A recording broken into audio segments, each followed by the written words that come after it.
সংখ্যাটির অঙ্কগুলোর স্থানীয় মান লিখি এবং এখানে একটি সংখ্যা দেওয়া আছে, বেশ বড় একটি সংখ্যা।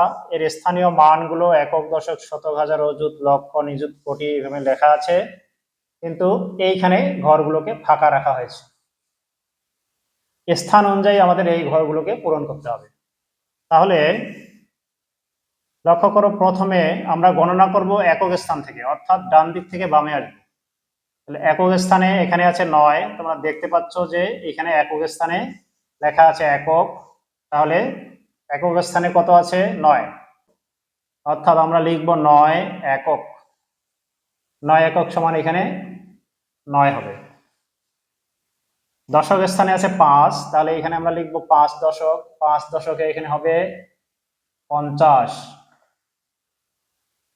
শতক স্থানে 8 আছে, তাহলে এখানে 8 লিখতে পারি।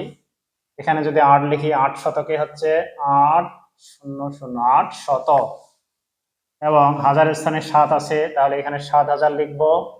7,000 স্থানীয় মানের এখানে আমরা লিখব 7-এর স্থানীয় মান 7,000।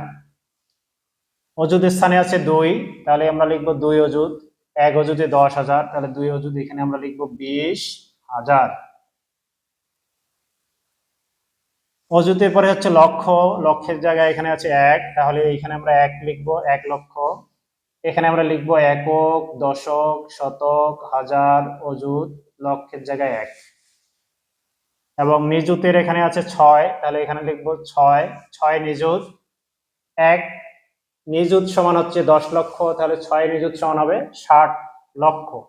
তাহলে আমরা লিখব একক, দশক, শতক, হাজার, অযুত, লক্ষ, এইখানে হচ্ছে 60, অর্থাৎ লক্ষের জায়গায় 60 হবে। একক, দশক, শতক, হাজার, অযুত, লক্ষ, লক্ষের জায়গায় হবে 60, তাহলে 6 নিযুত হয়। এবং কোটির জায়গায় আছে 4, এখানে আমরা লিখব 4 কোটি। তাহলে একক, দশক, শতক, হাজার, অযুত, লক্ষ, নিযুত, কোটির স্থানে হবে 4। তো এইভাবে সংখ্যাটির স্থানীয় মান অনুযায়ী এই ফাঁকা ঘরগুলোকে পূরণ করতে হবে। আশা করি তোমরা বুঝতে পেরেছো। ধন্যবাদ।